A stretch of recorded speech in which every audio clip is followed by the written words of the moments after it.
He didn't knock. Ronan Vale walked into the Vineyard's harvest celebration like he owned it, because in his mind he always had.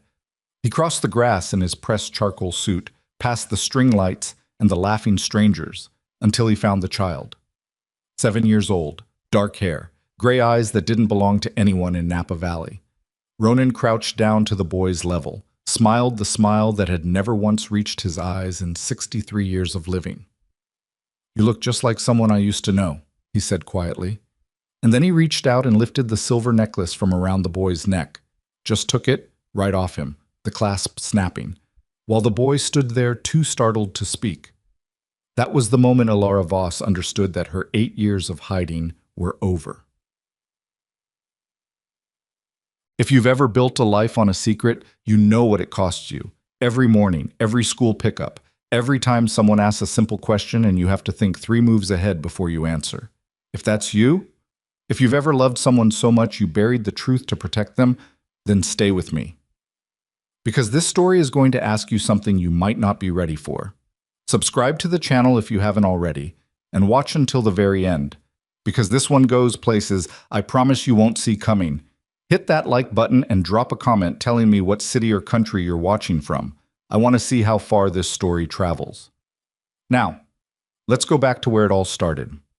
The morning of the Voss Vineyard Harvest Festival, Alara woke at 5:15 without an alarm. She lay still for a moment in the gray dark of her bedroom, listening to the silence of the property, the kind of silence that exists right before a place fills with people. In 4 hours, there would be 200 guests walking the rows, filling plastic cups with the grenache she'd spent 3 years coaxing out of drought-stressed soil. There would be music, a food truck from a family in Sonoma she'd known for 6 years, sticky-fingered children running between the vines. She loved the festival. She also dreaded it every single year for reasons she never said out loud to anyone. Too many strangers, too many cameras, too many people who might someday recognize a face. She got up before the thought could settle into something worse, pulled on her work jeans and flannel, and went to make coffee. Milo was already at the kitchen table. He was 7 years and 4 months old, which he would tell you precisely if you asked, and he was eating cereal with the focused attention of a person solving a problem. His dark hair was sticking up on one side. He had a small scratch on his chin from where he'd fallen off his bike 2 days ago and refused, loudly, to let Alara clean it properly. "You're up early," she said. "I set my alarm," he said without looking up. "I want to help with the tables. You want to eat samples before the guests get here." He considered this. Both. She laughed, actually laughed, which felt like something small and necessary, and poured her coffee and stood at the window while the light started coming up gold over the eastern ridge. This was the part she let herself feel good about. The light. The quiet. The boy at the table who said both with perfect honesty. She had not always been good at things. She wanted to be clear about that, even inside her own head. She had made decisions over the years that she could not fully defend. She had run when she should have stayed and stayed when she should have run, and there was one decision in particular, the biggest one, that she had never discussed with another living person. But she had built this. The vineyard wasn't hers outright. She managed it for the Aldridge Family Trust, who had hired her 8 years ago with nothing but a viticulture certification and a forwarding address. She had turned a struggling mid-tier operation into one that wine writers actually mentioned in the same paragraph as the valley's better names. She had done that through getting up at 5:15, through learning the specific language of soil and weather and patience, through not sleeping well for 8 years and never complaining about it to anyone. She had made herself useful. She had made herself necessary. She had built walls out of ordinary life and called it safety. She almost believed it. By 10 in the morning, the festival was fully alive, and Alara was everywhere at once, redirecting the food truck 3 feet to the left, talking down a catering volunteer who'd arrived without the right tablecloths, approving the last-minute addition of a photo station near the barrel room entrance. She was good at this, moving through controlled chaos, keeping her voice level, solving problems before they became visible to the people who were paying to have a good afternoon. Milo orbited her for the first hour, then got absorbed into a group of kids near the far end of the property where someone had set up a cornhole game. She could see him from most of the main lawn. That was the rule she kept without announcing it. Always be able to see him. It was just past noon when she noticed the vehicle. A black SUV, long and heavy, had turned off the access road and was moving slowly up the private drive. Not the kind of car that belonged to a harvest festival. The kind of car that belonged to a particular category of men she had spent 8 years learning not to think about. She told herself it was nothing, a lost driver, a vendor who'd gotten the wrong address. She told herself this while her heart rate was already climbing. The SUV parked at the edge of the lot, in the space closest to the main entrance, the way a person parks when they want to leave quickly, if they need to. 2 men got out first. She recognized what they were by the way they moved. The systematic scan of the grounds, the positioning relative to the vehicle's rear door. Then the rear door opened. Alara had a glass of wine in her hand. She set it down on the nearest table before she dropped it. Cassian Vale had gotten older. Of course he had. It had been 8 years. 8 years was a long time. People didn't stay the same. But the change in him was not just age. It was something that had been added on top of the person she remembered, like a coat he couldn't take off anymore. He was broader, stiller. He moved through the crowded lawn with a quality of silence around him that made people step aside without quite knowing why they were doing it. She had not seen him since she was 24 years old. She had not spoken his name out loud to anyone in longer than that. She stood absolutely still and watched him scan the festival, and she thought, with the precise, cold clarity of someone who has rehearsed a disaster many times, he doesn't know about Milo. He can't know. Nobody knows. And then she watched his eyes stop moving. She followed his gaze across the lawn to the far end of the property, where Milo was crouching over something in the grass with that particular intensity he got when he found an insect or a strange rock. Cassian had gone completely still. She moved.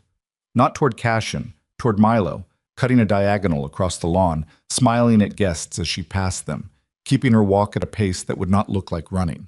She was good at not looking like what she was actually doing. She had been practicing that skill for 8 years. She was 20 feet away from Milo when she saw the man in the charcoal suit. He had come from a different angle, from near the barrel room, moving with the particular ease of someone who knew exactly where he was going and had decided in advance that no one would stop him. She didn't recognize him at first. He was older than she remembered, his hair gone fully gray. And then she did. Ronan Vale, Cassian's uncle. The man who ran the organization's finances, its lawyers, its political contacts. The man who had, in her limited experience of that world, always been the one standing slightly behind Cassian and slightly to the left, watching everything. He crouched down in front of Milo with a smile that would look warm to anyone who didn't know how to read him. "You look just like someone I used to know," he said.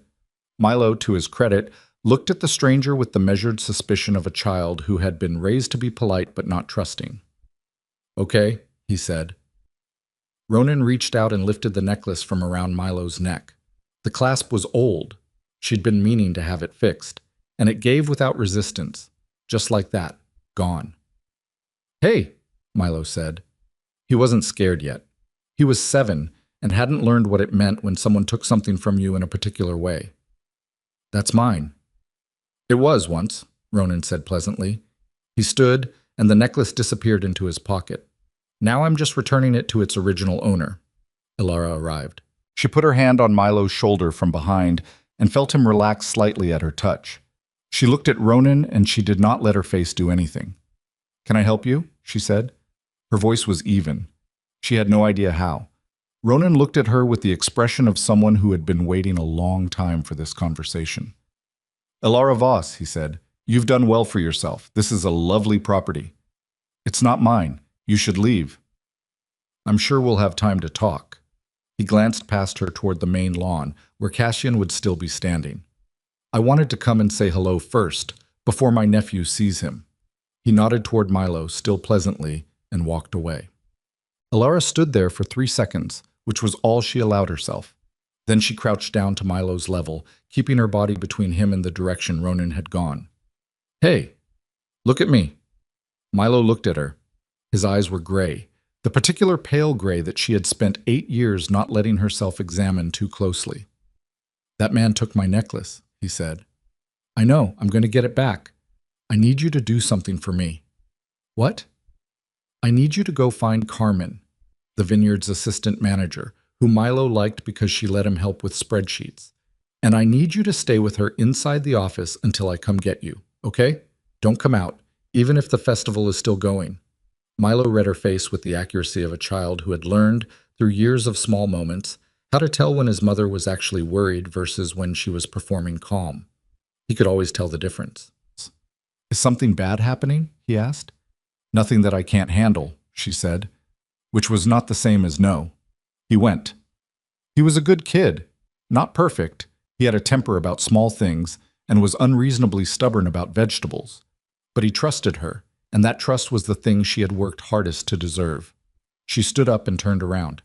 Cassian was 10 feet away. Well, up close, the changes in him were worse and better than she expected. Worse because she could see what the years had done to him specifically. The tension that lived around his jaw, the way his eyes moved over her face with a practiced blankness that hadn't been there when he was 26.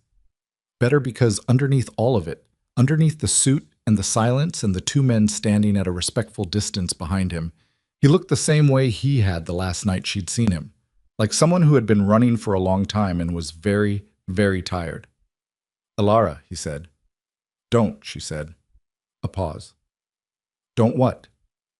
"Don't say my name like that, like we're old friends." "We're not old friends." His voice was quieter than she remembered. The roughness in it was new. "How long have you been here?" 8 years? I didn't know." "I know you didn't." She crossed her arms, a thing she almost never did because it looked defensive, and she'd spent years learning not to look defensive. She did it anyway. "What are you doing here, Cassian?" He looked at her for a moment without answering. Then, "Ronan told me there was someone I needed to see." The cold arrived in her stomach like a stone dropping into water. "Ronan brought you here. He said he'd found someone, connected to a deal from 8 years ago. He didn't tell me more than that." Something shifted in his expression. "The boy? He's yours." Not a question. "He's mine," she said. Just that. She held the sentence there on her own, waiting to see what he'd put next to it. Cassian looked at her face for a long time. He had always been good at reading people. Too good sometimes, in her experience. The thing she had always found frightening, and also, when she was younger and less wise, compelling about him was that he almost never had to ask twice. He didn't ask twice now either. "Alara." His voice had changed. Something in it had broken open. "Don't," she said again, but it came out differently this time, less hard. "How old is he?" She said nothing. "How old?" 7, she said. 7 years and 4 months. Cassian Vale, who had not, according to everything she had ever heard about him in the years since, shown a visible emotion in the presence of other people since approximately the age of 30, looked away from her and put his hand over his mouth. She watched him stand there among the string lights and the wine glasses and the sound of people having a perfectly normal afternoon, and she felt the thing she had not let herself feel in 8 years, which was the complicated, unwelcome, entirely inconvenient fact that she had never once stopped loving him. She also felt the thing she had felt every day for those same 8 years, which was fear. "You need to leave," she said. "Take your uncle and your—" She glanced at the two men behind him. "Whoever they are, and you need to leave this property and not come back. Because whatever Ronan told you, whatever reason he gave you for bringing you here today, it wasn't for your benefit, it wasn't for mine, and it certainly wasn't for Milo's." Cassian lowered his hand. "You think he set this up?" "I don't think. I know." She kept her voice low, careful, aware of the guests 15 feet away refilling their wine glasses. "Your uncle has been watching me for 8 years, Cassian. I just didn't know it until 20 minutes ago. And the fact that he brought you here himself, in person, right now? That's not a coincidence. That's a move." He was listening. She had always liked that about him. He listened the way most people didn't, like the words actually mattered. "What is he trying to do?" Cassian said. "I don't know yet. But whatever it is—" She stopped. Started again. "Milo doesn't know anything about you. He doesn't know your name. He thinks his father was someone I knew briefly who is not in our lives. I made a choice 8 years ago, and I need you to understand that I made it to protect him, not to hurt you, not because you should have told me." The 3 words landed flat and final, and she let them sit there because she owed him that. "Yes," she said. "I should have. And I didn't because I was 24 and I was scared and I thought you'd chosen. She said it carefully. I thought you'd chosen the organization over everything else, over me. And I wasn't going to raise a child inside that. I was forced out, he said, quiet, hard. I didn't choose anything. She looked at him. I know that now. How long have you known? She didn't answer that. She looked past his shoulder toward the barrel room where she hoped Carmen had enough sense to keep Milo occupied with the inventory spreadsheet and not let him near any windows.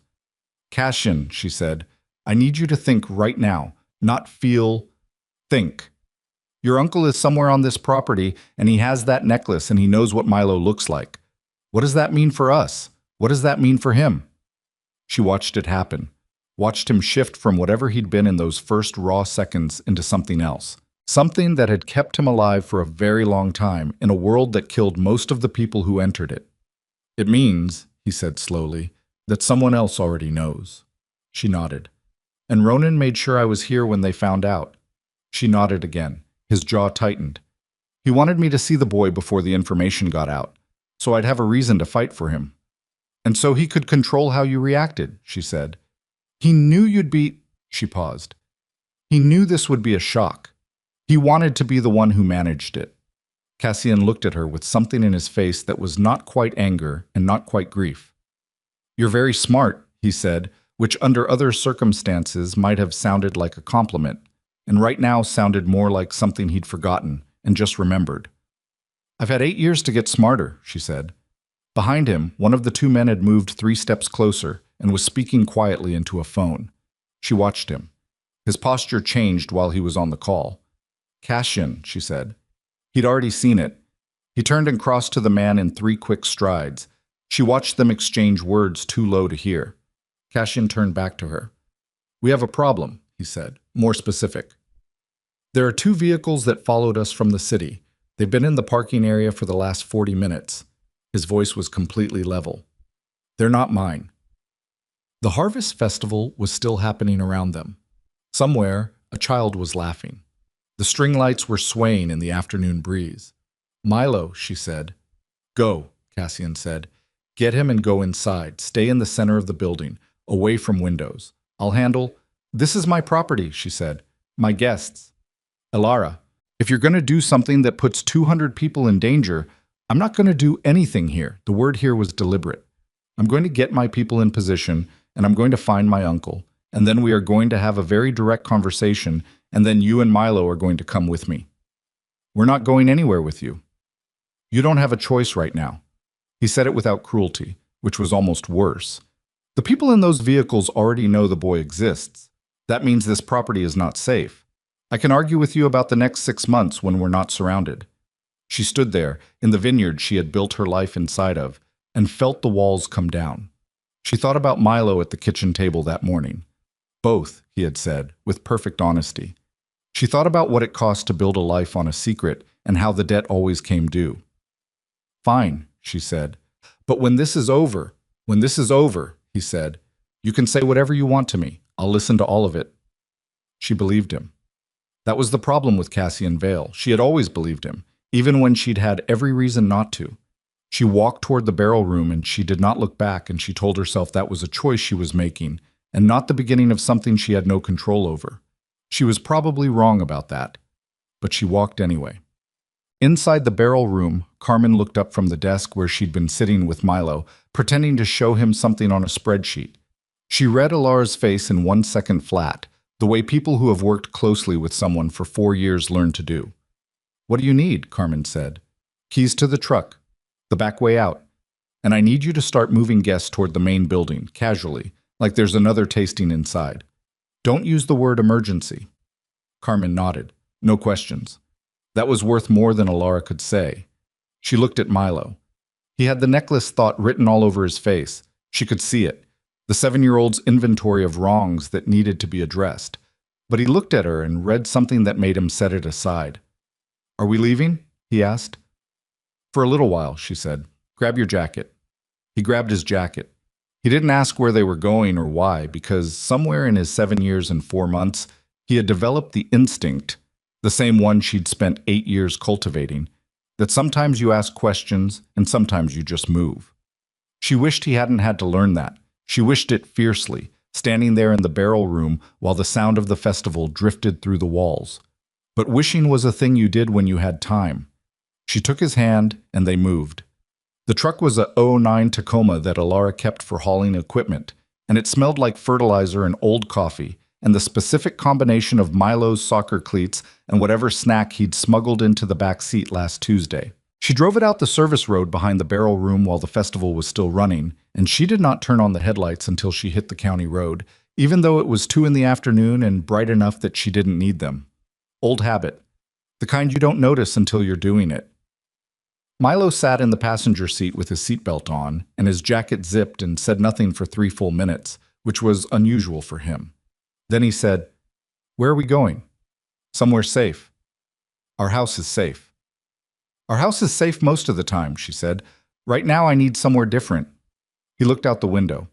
The Vineyard rows were passing fast on either side, gold and green and orderly, the product of 8 years of daily attention. She watched them go in the peripheral vision she wasn't using for the rearview mirror. Nothing on the road behind her. Not yet.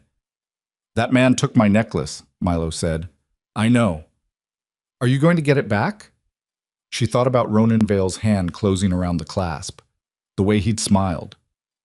"Yes," she said, which was the answer she owed her son, and possibly a lie. Her phone rang through the truck's speakers before she could think more about it.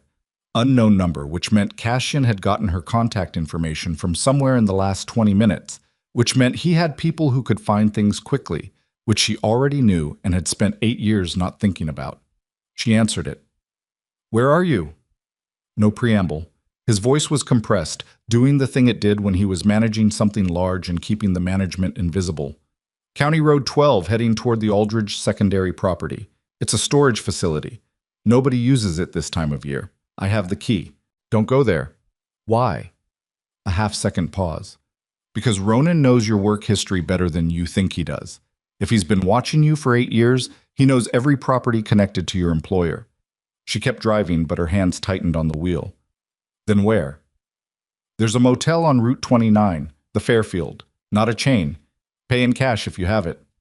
"I have it." She always had cash. Another old habit she'd thought was paranoia. "Get a room on the ground floor, backside. I'll be there in 40 minutes. "I didn't agree to meet you." "No," he said. "You didn't." And waited. She exhaled. Milo was watching her with the careful attention of a child who understood tone better than words. She looked at him for 1 second and looked back at the road. 40 minutes, she said, and ended the call. The Fairfield Motel was the kind of place that had been built in the early 80s and maintained just enough to stay technically functional. The room smelled like industrial cleaner, and the carpet was a brown that had probably been burgundy 20 years ago, and there was a painting of a lake bolted to the wall that Milo examined with genuine interest for 30 seconds before declaring it kind of sad. "It is kind of sad," Alara agreed. She'd paid cash at the front desk, given a name that wasn't hers, and the man behind the counter had taken it without looking up from his phone. She'd chosen the room at the end of the back row, ground floor, corner, the way Cassian had said, but also the way she would have chosen without being told. She sat on the edge of the bed and let herself think. 8 years. She had built 8 years of ordinary life on one foundational decision, and the decision had been this: that Cassian's world would kill her son if it knew about him, and so it would not know. She had not told her parents, who had died not knowing. She had not told Carmen, who was her closest friend in the valley. She had not told the pediatrician, or the school, or anyone who had ever asked Milo the casual adult question of "Where's your dad?" a question Milo had answered his whole life with a shrug that she'd taught him, gently, to deploy. She had made that choice for good reasons. She still believed the reasons. What she was less certain about, sitting in a motel room that smelled like cleaner, was whether the reasons made the choice right. "Mom," Milo said. He was sitting cross-legged on the other bed, having tested the mattress with 3 experimental bounces and found it acceptable. "Who was that man?" "The one who took my necklace." "Which one?" she said, before she could stop herself. Milo's eyes sharpened. He had caught the slip, she could see it. He was too quick sometimes for his own good. For her good. "There were 2? "There were some people I used to know," she said carefully. "A long time ago, before you were born, before I came to the valley. Bad people? She considered lying. She was good at it. Not dishonest by nature, but she had learned the skill the way you learned anything you needed to survive.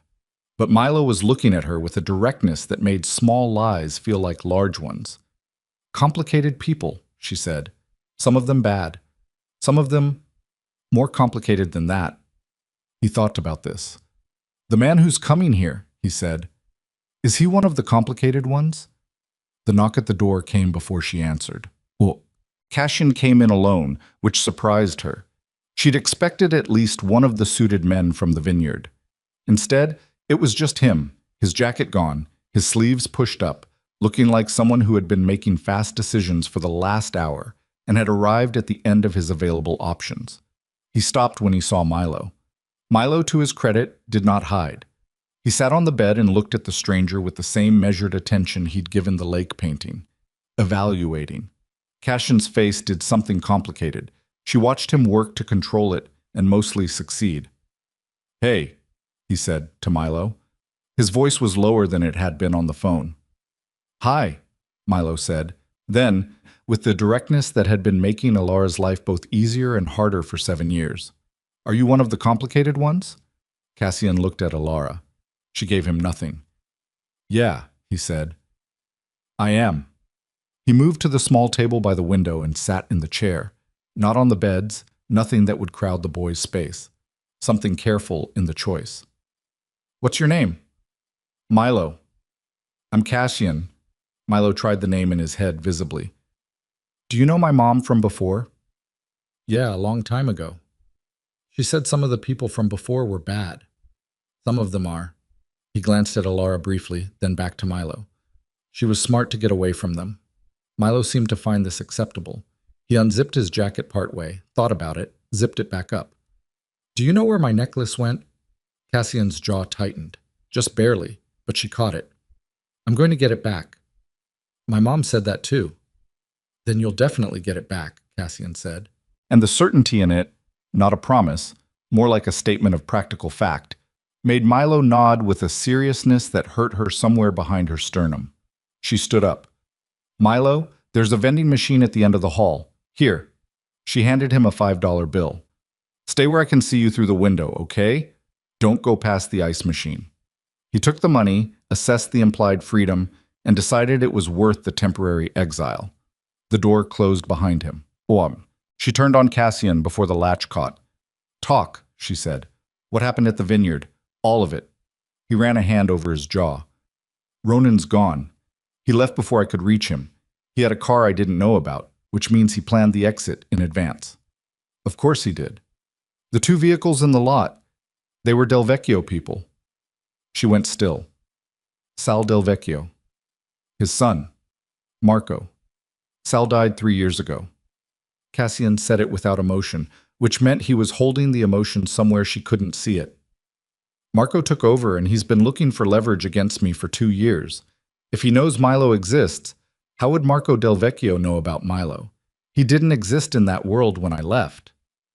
Ronan, Cassian said simply. The word sat there. She let it. You're saying your uncle told your enemies about your son. She said it flat, so he could hear how it sounded. I'm saying Ronan has been running a long game that I didn't see because I didn't know what I was looking for. His voice was controlled, but something behind it was not. He brought me there so I'd find out about Milo at the same moment the Del Vecchios did. So I'd be reactive, emotional, so he could manage what I did next. Why would he want you emotional? He's always wanted you colder. Cassian looked at her. Something in his eyes shifted. That's the right question. Then answer it. I don't know yet. He said it like it cost him something, which it probably did. She'd never known him to say I don't know easily. But Ronan doesn't do anything without a reason. Whatever he's building, we're inside it now. She crossed her arms.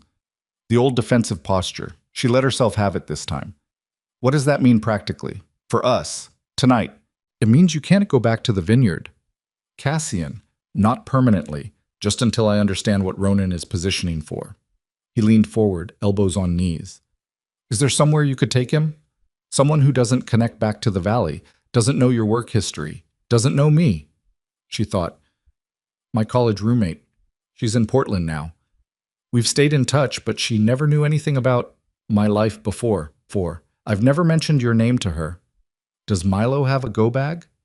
The fact that she knew exactly what that phrase meant and had one ready told her something about herself that she preferred not to examine. Yes. When can you leave? I'm not leaving without knowing what's happening here. Alara. He's 7. He thinks we're on a day trip. She kept her voice low and hard. I am not putting him in a car for 6 hours without understanding what I'm running from and whether running is even the right answer. So talk to me like I'm someone whose opinion matters, because right now I'm the one who has kept him safe for 8 years while you didn't know he existed. That earns me something.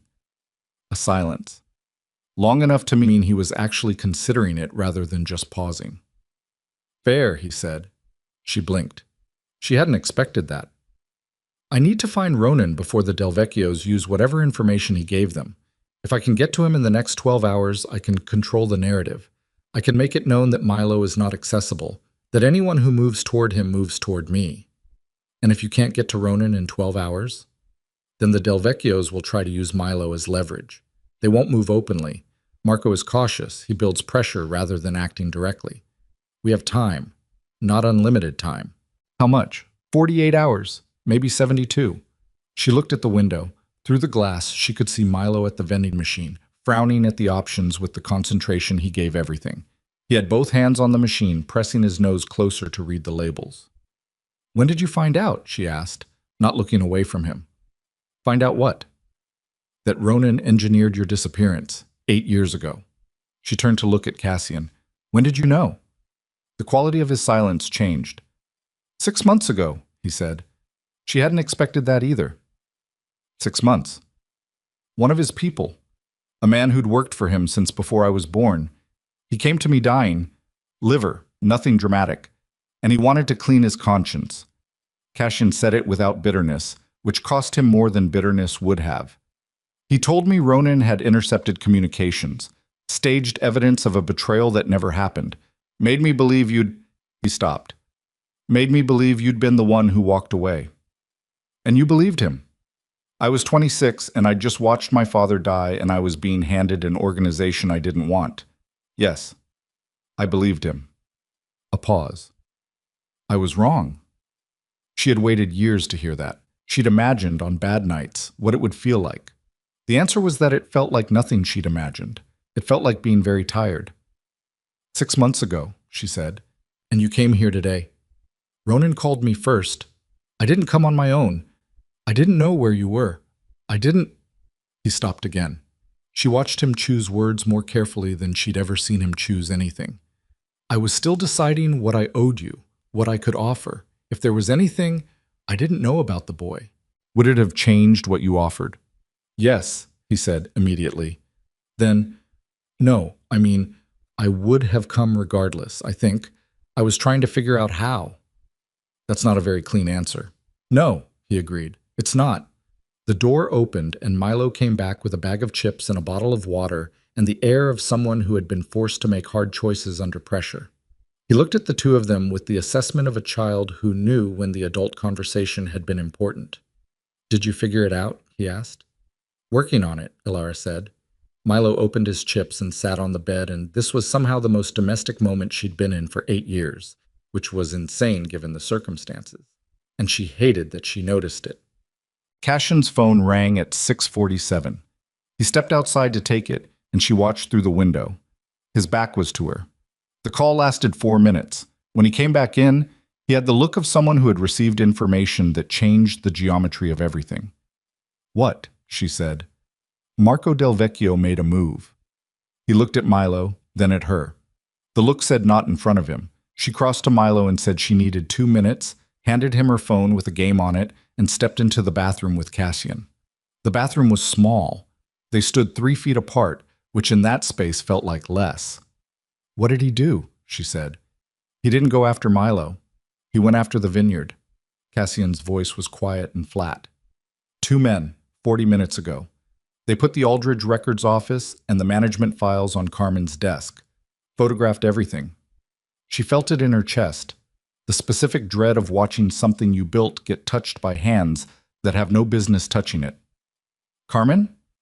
She's fine. She wasn't there. She'd moved the guests inside like you asked and then stepped out when it was clear. He paused. But here's what Marco was looking for. My guy confirmed it. They copied personnel files, financial documents, and something in your personal employment folder. There's nothing in that folder. Elara, I'm telling you there's nothing. She stopped. She stopped because she remembered. 7 years ago, in the first year after Milo was born, when she'd still been terrified in a specific and constant way that every decision she'd made was wrong, she had done one thing that she had never told anyone. She had accessed financial records from the Old Vale organization. Not stolen them, not exactly, but she had printed documents and photographs and kept them, the way you kept an insurance policy you hoped you'd never need.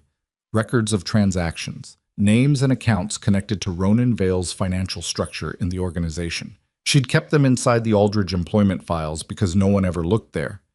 There was something in that folder, she said. Cassian looked at her. Records, she said. From the organization, from 8 years ago, from Ronan's financial network. The silence in the bathroom was a specific kind of silence. You had them, he said, slowly. For 80 years. Insurance. Against what? Against exactly this. Against the day someone found us and I needed something to trade. She met his eyes. I was 24 years old and pregnant, and I didn't have any money or any allies, and I knew your world well enough to know that being powerless was worse than being in danger, so I made myself useful. By holding evidence against my uncle. By having something nobody else had.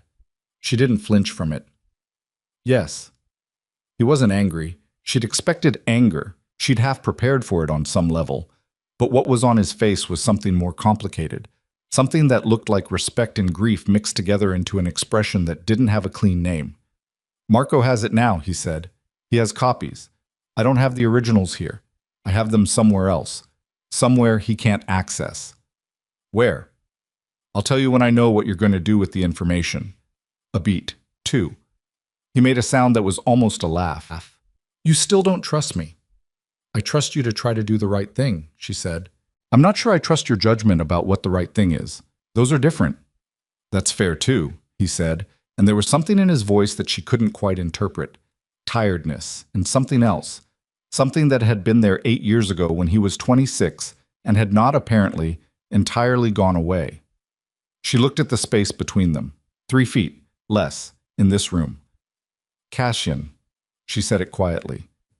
Whatever Ronan is doing, whatever he set up today, it put Milo in the middle of a war between you and the Delvecchios, which means I need to know right now whether you're going to protect him or whether you're going to use him. Use him. His voice went very flat. He's my son. Yes. And you've known that for 3 hours. I've known it for 7 years. So you'll understand why I'm asking. He held her gaze for a long time. I'm not going to use him, he said. I'm not going to let anyone use him. That is the only thing I am completely certain about right now. She nodded. Not because she believed him the way she'd believed him at 24, when she'd believed everything. Because she believed him the way you believed a person after you'd watched them hear the worst possible information and respond to it the way he had. Not with calculation, not with what it means for me, but with that half second where he'd covered his mouth and looked away. You couldn't fake that. She'd seen enough people try. Okay, she said. Then here's what I need you to understand.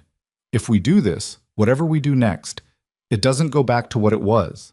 I'm not folding Milo into the organization. I'm not moving him into a house with security details and teaching him to count exits. I's a 7-year-old who has a life and a school and a best friend named Owen, who comes over on Fridays, and that does not change. I know. I'm not finished. If you want to know your son, if you want to be someone he knows, you have to show up differently. Not as what you are right now, as something else. I'm working on something else, he said. How hard? A pause. Harder since tonight, he said. It wasn't a complete answer. She noted the gap. But she also noted that it wasn't nothing. And in this bathroom in a Route 29 motel, not nothing was what she had to work with. She opened the bathroom door. Milo had gotten bored with the phone and was lying on his back on the bed looking at the ceiling. He turned his head when they came out. Are you done? He said. Getting there, Elara said. Milo sat up. He was looking at Cassian with the calculating look that meant he was assembling information, and then he said the thing she had been dreading since Cassian walked through the door. "You look like me." The room went very quiet. Cassian sat down in the chair again, slowly, with the careful movement of someone who was trying not to startle something fragile. "Yeah," he said. "I've been told that." Milo tilted his head. "How?" Cassian looked at Alara. She felt the question. How much? How much does he get? How much is too much for tonight? She gave him nothing because she genuinely didn't know the answer, and she was tired of knowing every answer alone. "Your mom and I knew each other," Cassian said. "A long time ago." She said that before. "The reason we look similar is—" He stopped. "It's complicated." "People keep saying," Milo said, with a 7-year-old's precise and legitimate grievance. "I know," Cassian said. "And I know that's not a good enough answer, but tonight it has to be, because we have some things we need to figure out first. When we figure them out, you'll get a real answer, I promise." Milo regarded him, looked at Alara, looked back at Cassian. "Okay," he said finally, "but I want my necklace back." "You'll get it back," Cassian said. "You said that already. And I meant it both times." Milo considered this, then lay back down on the bed. "Okay," he said again, to the ceiling. "I'm going to sleep. This day was a lot." Alara sat on the edge of the other bed and felt something in her chest do something she couldn't categorize. Not relief, not grief, some third thing that didn't have a word. She watched her son close his eyes with the complete practical efficiency of a child who had decided sleep was the correct response to overwhelming information, and she thought, "I built that. In 8 years, with no help, I built a person who responds to chaos with rest." She had not given herself credit for that before. She was choosing to give herself credit for it now, because it might be the last quiet moment she had for a while. Cassian's phone buzzed. He looked at the screen and his whole body changed. Not much. He was practiced, but she caught it. "What?" she said. He turned the phone so she could see. It was a photograph. The vineyard at dusk. Her vineyard. The main property. The rose she knew better than her own face. And in the foreground, leaning against the fence post at the entrance gate, was Ronan Vale, smiling at the camera. The text beneath the photograph was 3 words, "Your move, nephew." Below it, a second message, this one to a different contact list, which Cassian's man had intercepted and forwarded. She read it twice. It was addressed to Marco Del Vecchio. It said, "The boy's location will be provided at midnight. Non-negotiable terms attached." She read it a third time to make sure she understood what it meant. Ronan wasn't running. Ronan had never been running. He had come to the vineyard today not to expose Milo to Cassian, but to expose Milo's location to the Del Vecchios, using Cassian as the delivery mechanism. He had known Cassian would find the motel. He had probably known which motel. He had given them until midnight, not as a threat, but as a countdown. And when that countdown ended, every advantage they had built in the last 6 hours would collapse. Cassian was already dialing. She watched him step to the far wall, his voice dropping to the controlled murmur he used when he was giving instructions that could not be misunderstood. She looked at Milo, already asleep on the bed with his jacket still zipped. 48 hours, Cassian had said. Maybe 72. He'd been wrong. They had until midnight. Cassian made 4 calls in 11 minutes, and she listened to all of them.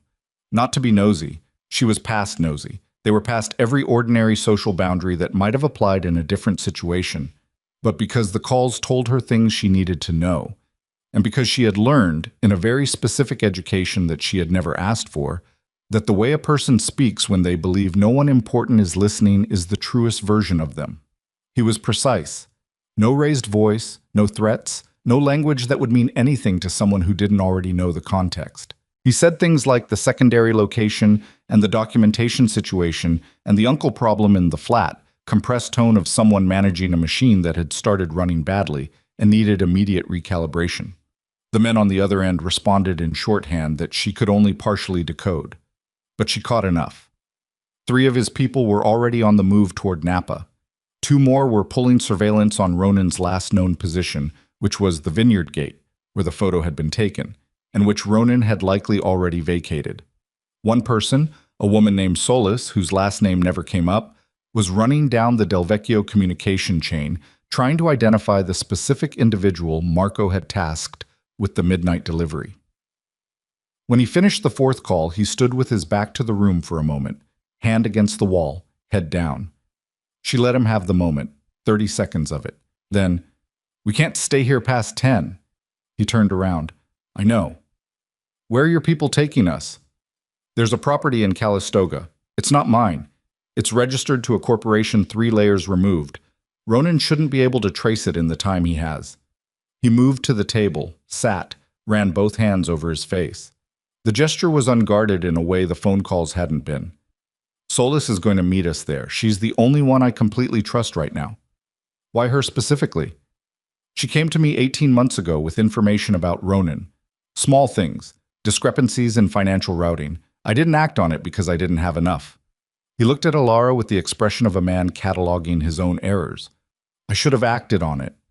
"A lot of things you should have done earlier," she said, without cruelty. "Just fact." "Yes," he said, just fact back. Milo was still asleep, which felt like a gift and also like borrowed time. She moved to the window and looked out at the parking lot. The Tacoma, 3 other vehicles, a light at the far end of the building that kept flickering. Nothing wrong. Nothing yet. "Tell me about Solis," she said. "She's been in the organization 11 years. Financial oversight, same division as Ronan, but below him. She's the one who started noticing the routing discrepancies." He paused. "She also knew my father, before he died." "Did she know about me?" He was quiet for a second. "She knew there had been someone. She didn't know your name." "Does she know now?" "I got her from the Vineyard parking lot," he said. 3 hours ago. Yes, she knows now." Alara turned from the window. "And you trust her with that information?" "More than anyone else I have right now." He met her eyes. "Which I understand is not the same as an unconditional endorsement." "It's not," she agreed. "But it'll do?" She crossed to the bed and put her hand on Milo's shoulder, gentle, just enough to start bringing him back. He made a sound against the pillow and didn't move. She did it again, firmer. "Hey, Milo, we need to go." "We just got here," he said into the pillow. "I know, I'm sorry, come on." He sat up with his eyes still mostly closed and the look on his face of someone managing a profound personal injustice, and she handed him his jacket, which he put on wrong side out and didn't notice. And she didn't correct him because it didn't matter, and because she was watching the parking lot over his shoulder. The drive to Calistoga took 38 minutes, and nobody talked much. Milo fell back asleep within 10 minutes, head against the window, breath fogging the glass in small rhythmic clouds. Alara drove. Cassian sat in the passenger seat and watched the road in the mirrors with the specific alert stillness of someone who had learned a long time ago that vigilance was not optional. Once, at a red light on a stretch of empty road, he said, "Tell me about him." She knew what he meant. "What do you want to know?" "Anything." She thought about where to start with a person, how you compress 7 years into the space between a red light and a green one. "He's stubborn," she said, "about small things specifically. Socks, vegetables, which way the toilet paper faces. But with big things, he adapts fast. He's been the new kid twice. We moved once when he was 4. And both times he figured out the social structure within a week and found his place. Smart. Scary smart sometimes. He reads 3 grade levels ahead." She paused. "He's also terrible at losing. Board games, races, anything competitive. He doesn't cry, he gets very quiet, and then he processes for about 20 minutes, and then he's fine. But those 20 minutes are real." Cassian said nothing. She could feel him listening. "He has one friend he tells everything to," she said. "Owen. They've been inseparable since 2nd grade. He has other friends, but Owen is the real one." She glanced in the rear view at the sleeping boy. "He asks about his father approximately once every 4 months. Not more, not less. Always the same question. Was he a good person? I always say yes." A silence. "Was that wrong?" she said. "No," Cassian said. He said it looking out the passenger window at the dark hills passing. "No, that wasn't wrong." The light had been green for a while. She drove. The Calistoga property was a low ranch-style house set back from a private road, surrounded by mature oaks that swallowed the ambient light from neighboring properties. No vineyard, no decorative landscaping. The kind of house that said we are not interesting, which was the whole point. A woman was waiting on the front step when they pulled in. Solis was 50-something, compact, with close-cropped gray hair and the eyes of someone who had spent years reading financial documents and had learned to apply that same precise attention to people. She watched Alara get out of the truck with the look of someone taking a very specific kind of inventory. "You're Alara Voss," she said. "Yes." "Marisol Solis." She didn't offer her hand. She was watching the back seat where Milo was being extracted, still half asleep, by his own determination not to be carried. He looks exactly like Cassian did at that age. "People keep saying that," Alara said, which was true, and also the thing Milo himself had now said back to her twice. "It's worth saying," Solis said, without warmth or coldness. "Pure observation. It also means anyone who knew Cassian young and sees the boy is going to reach the same conclusion Ronan did. That's a problem that doesn't go away with geography." "I know." "Do you?" Not a question. Also not hostile, just Solis establishing what kind of conversation they were going to have. "Come inside." The house had been stocked recently. Food in the refrigerator, clean towels, a bedroom in the back with a twin bed that Milo assessed and accepted without commentary. He was asleep for real within 4 minutes of horizontal. Alara stood in the doorway watching him for longer than was strictly necessary, then went back to the main room. Solis had spread documents on the kitchen table.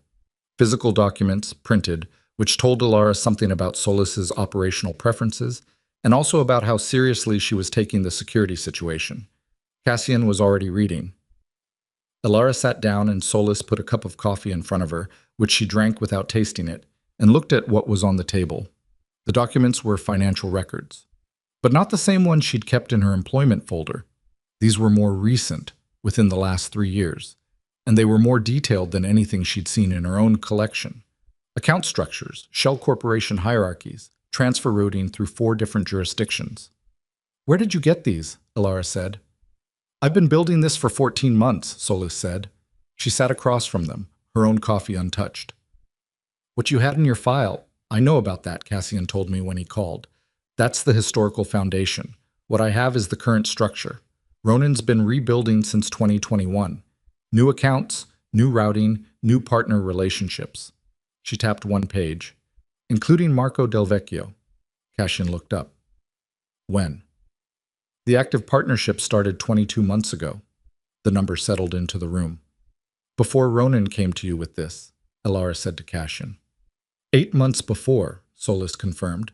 "Ronan was already working with Del Vecchio when he arranged today." Which means today was not an improvised response to something. Today was the final stage of a plan that has been running for nearly 2 years. Cassian set down the page he was holding. He set it down very carefully, the way you handle something when your hands want to do something else. "He brought me there," Cassian said, "to see Milo." "Yes." "And Del Vecchio was already in position." "Yes." "So the purpose was not to surprise me with information about my son." He was working it out loud, which she recognized as his process, saying the structure of a thing so he could hear it. "The purpose was to make the information about my son the final piece of the trap." "The trap being?" Alara said. Solis looked at her steadily. "You." A beat. "Specifically," Solis said, "the documents you've been holding. Ronan has known about them for approximately 6 years. He had a man inside the Aldridge record system, not regularly, just occasional access checks. He knew what you had, and he knew where it was." She paused. "He let you keep it." Alara felt the floor shift under her, figuratively and specifically. "He let me keep it." "Because the documents in your folder are the historical record. They document the old structure, the original network that Ronan built with Cassian's father. If those documents became public, they would damage Ronan, but they would also damage Cassian. They implicate the entire Vale organization, including the current legitimate operations." Solis's voice was level throughout, the voice of someone delivering a structural analysis who understands the structure includes the people in the room. "Ronan has been letting you hold a weapon that would hurt his enemy and his enemy's son equally. He kept it in place as an insurance policy against you. If you ever moved against him, He could trigger a situation where the document surfaced in a way that destroyed Cassian too. Alara looked at Cassian. He was looking at the table. "But that's not what tonight is," she said to Solis. "No, tonight is different." Solis pulled out another page. "Marco Del Vecchio has been building a federal case. Quietly, through intermediaries, but two of his people flipped to a U.S. attorney's office 18 months ago. The case targets Cassian, not Ronan, because Cassian is the one running the active organization. Ronan's role is structured to look advisory. Ronan is going to use my documents," Alara said. "He's going to give them to Del Vecchio, who is going to give them to the federal case." "The documents you had would provide historical predicate for a RICO charge," Solis said. "Combined with the Del Vecchio informant's testimony, yes, it would be significant." "So tonight," Cassian said, still looking at the table, still very quiet. "Ronan isn't trying to pressure me, he's trying to finish me." "Yes," Solis said. "Using my son's existence as the distraction. Get me reactive, get me moving, while the real move happens with the documents." "The documents were already photographed," Alara said. She said it to Cassian. "Marco's people had them by 6 o'clock." "Yes," Solis said. "We have maybe until the morning before they're in the hands of the attorney's office." The kitchen was very quiet. Somewhere in the house, a clock was ticking, which was the kind of detail that didn't matter and that she was aware of anyway. "There's something else," Solis said. Alara looked at her. The woman's face had not changed throughout this conversation, had not softened, had not expressed anything that could be read as sympathy or its absence. But something in the cadence of those 3 words was different. "Tell me," Cassian said. Solis reached to the bottom of the stack and produced a single page. She set it on the table facing Cassian. He read it. Alara watched his face. She had seen Cassian manage bad information 3 times in the last 8 hours. Each time, the management had been visible as management. She could see him choosing his response, containing his reaction. This time was different. This time, she watched something happen to his face that was not managed and not chosen. It moved through him the way a current moves through water. The surface changed, but the change came from somewhere underneath. He pushed the paper across the table to her without speaking. She read it. It was a communication record, intercepted, according to the notation at the top, between Ronan Vale and a name she didn't recognize. Dated 14 months ago. The substance of the message was short, functional, and precise. It referred to a payment. The payment was connected to an event 9 years ago. The event was described as the removal of DV. She read it twice. Then she understood what DV were the initials of, and the room felt different after that. "Dominic Vale," she said. Cassian's father. "His death was ruled a heart attack," Solis said. "Natural causes. He had a cardiac history." "But it wasn't." "No," Solis said. "It wasn't." She looked at Cassian. He was sitting with his hands flat on the table, palms down, not moving. The stillness was total. The kind of stillness that was not the absence of something but the presence of something so large it had nowhere to go. "Cassian," she said. "I know," he said. "Just that." "When did Solis find this?" 3 days ago, Solis said. "I was going to bring it to him this week. Tonight moved the timeline." Alara looked at the page, then at Cassian. The grief on his face was specific and private, and she felt the trespass of seeing it, but she didn't look away, because the alternative was pretending it wasn't there, and she was done pretending things that were in the room weren't in the room. "He killed your father," she said, "and then he ran the organization in your name." "He's been running it since before my father died," Cassian said. His voice was strange, flat but very present, like the voice of someone who is underwater but can still hear everything. "I was the face. I was always the face. Dominic was the face before me." He stopped. "We were always the face." "The legitimate inheritance structure gives him cover," Solis said. "The Vale name, the Vale relationships, the organizational loyalty that goes with a named succession. Without Cassian in the seat, Ronan is just a financial manager. With Cassian in the seat, he's untouchable," Alara said. "Correct." Cassian's hands pressed flat on the table. She watched the tendons in them. "He's been using me for 9 years," he said, "since before my father's body was cold." "Yes. The organization I've been running, the decisions I've made, were made within a structure he designed, Solis said. That doesn't absolve you of the decisions. But yes, the bluntness of it, the complete refusal to soften the delivery, made Alara look at Solis differently. She understood then why Cassian trusted her. Not because she was kind, but because she was exact. Cassian stood up from the table, walked to the window, stood there looking at the dark outside. There's more, Solis said to his back. Alara closed her eyes for 1 second, opened them. Tell us. The midnight deadline Ronan gave in his message to Marco. It's not just about document delivery. Solis turned another page. It's about Milo specifically. There's a secondary communication sent 2 hours ago from a number connected to Ronan's people, to a contact at Marco's organization. It discusses the boy directly. Alara's hand found the edge of the table. What does it say about him? She said, flat and precise as she could make it. That he exists, that his existence gives Cassian a vulnerability, and that the Del Vecchio organization has an opportunity to make use of that vulnerability before Cassian stabilizes his position. Solis looked at Alara without apology or softness. Marco is being offered Milo as a bargaining chip, not to harm him, to take him. Briefly. Long enough to force Cassian to the table with terms that destroy his legal standing. They want to take my child, Alara said. That is what the communication describes. The sound that came from somewhere in her chest was not a word. It bypassed language entirely. She was on her feet before she processed the decision to stand, and her hands were on the table, and she was looking at Solis with a clarity that she recognized as the specific kind of clarity that arrived when fear burned off everything else and left only function. How? She said. How do they know where we are? Solis's expression shifted. Barely.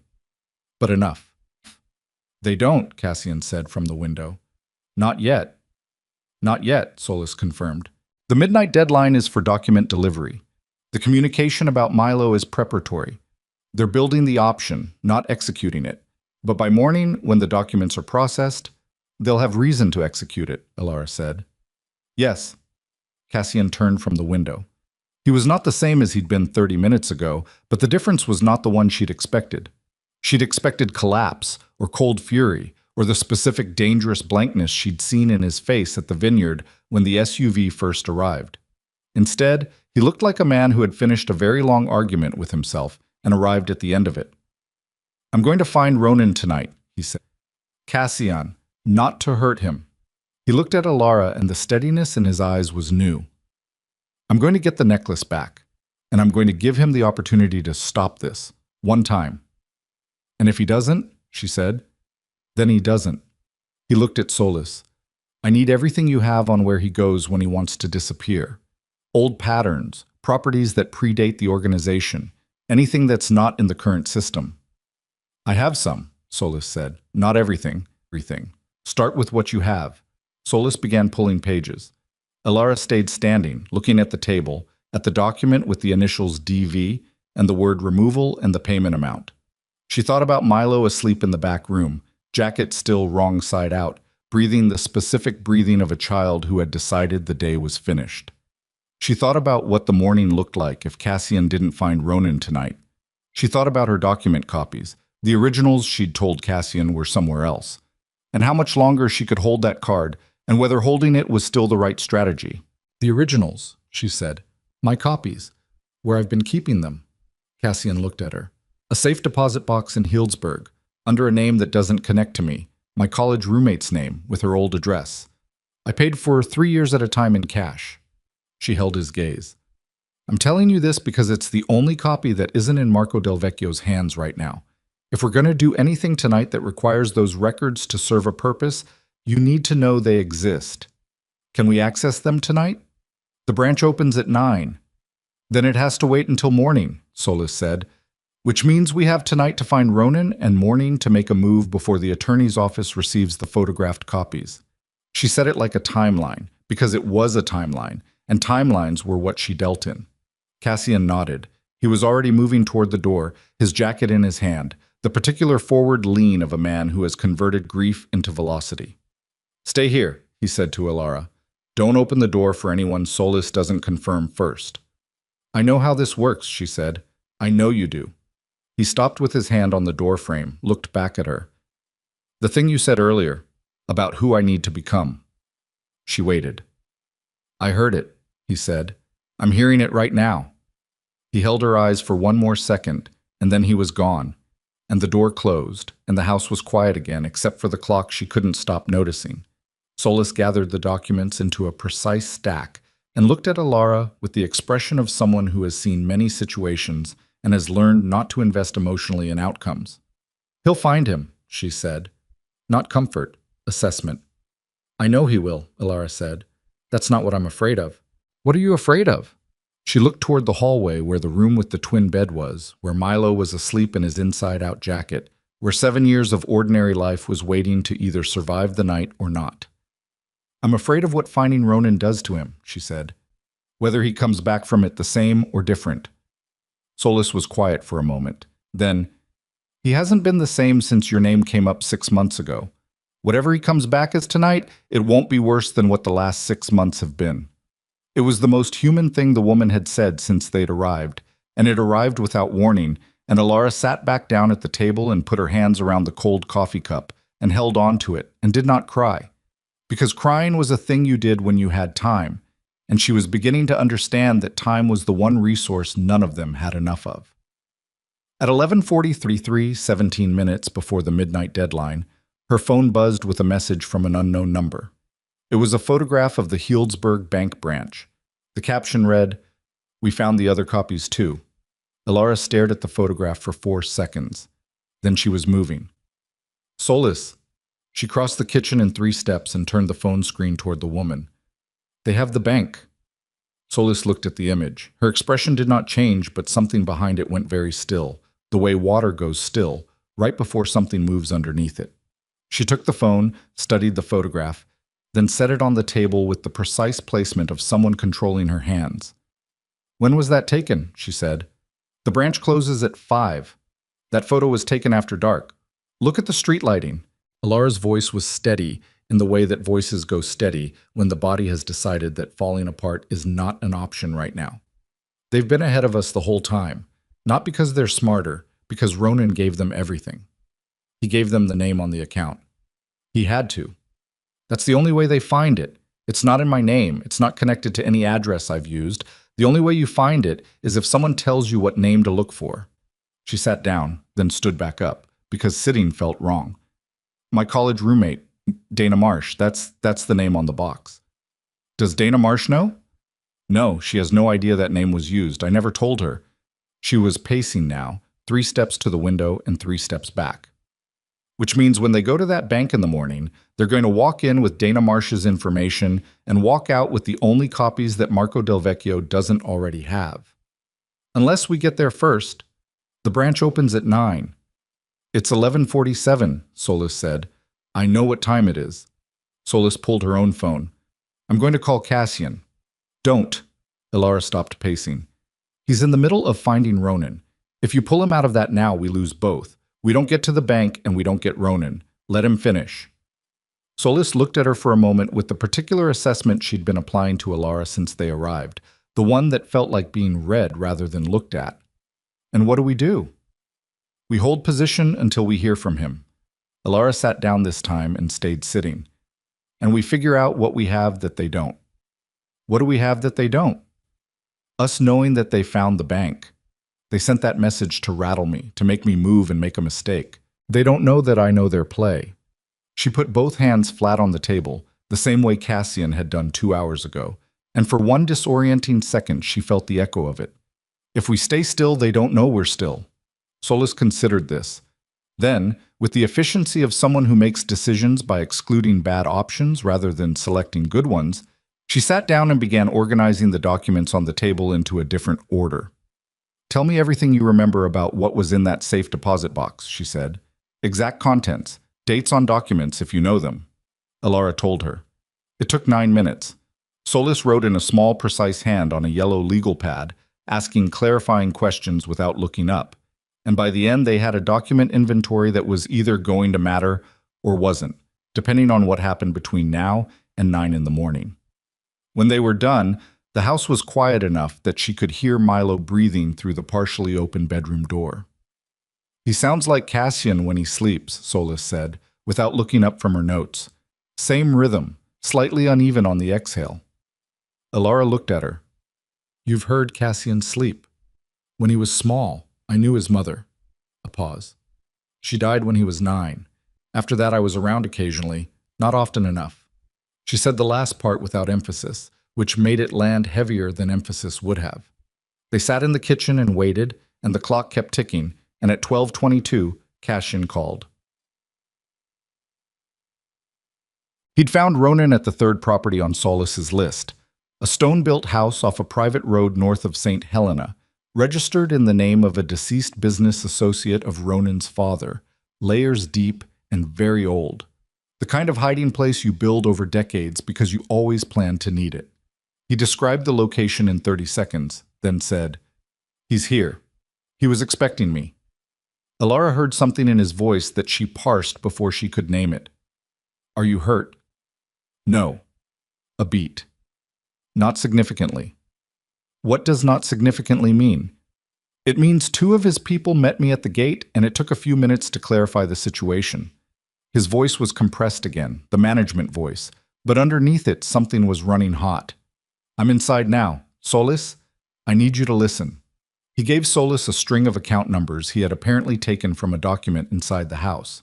She wrote them down without asking how he'd gotten access to a document inside a house where 2 men had just tried to stop him from entering.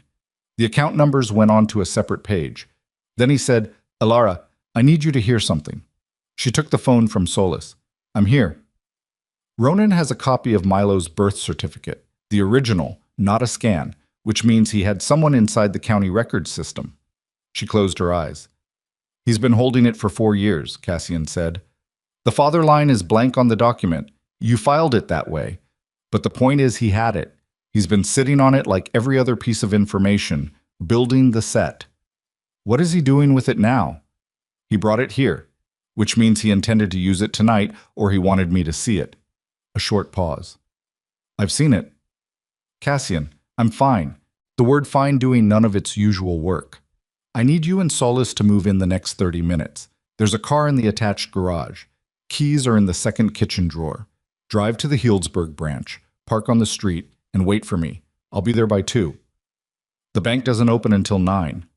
I know, but I don't want you at the Calistoga house any longer than necessary.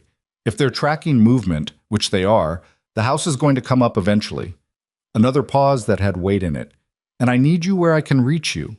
She heard what was in that last sentence, not control, something more exposed than control.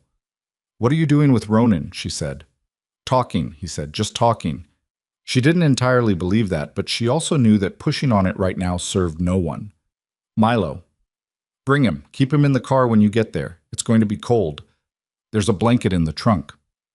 "I know how to take care of my son," she said, which came out sharper than she'd intended. "I know you do." Quiet. No defensiveness. "I'll be there by 2. He ended the call. Solis was already on her feet, the legal pad under her arm, reaching for her coat. "I'll get the car." "Give me 2 minutes," Alara said, and went to wake Milo for the 3rd time. Milo woke up this time fully and immediately, which told her his sleep had been lighter than it looked. He sat up in the dark room and looked at her without asking where they were, which meant he had remembered between sleep and waking and had started from that remembered position rather than from confusion. "We're moving again," she said. "Okay." He swung his legs over the side of the bed. She noticed he'd taken his jacket off this time.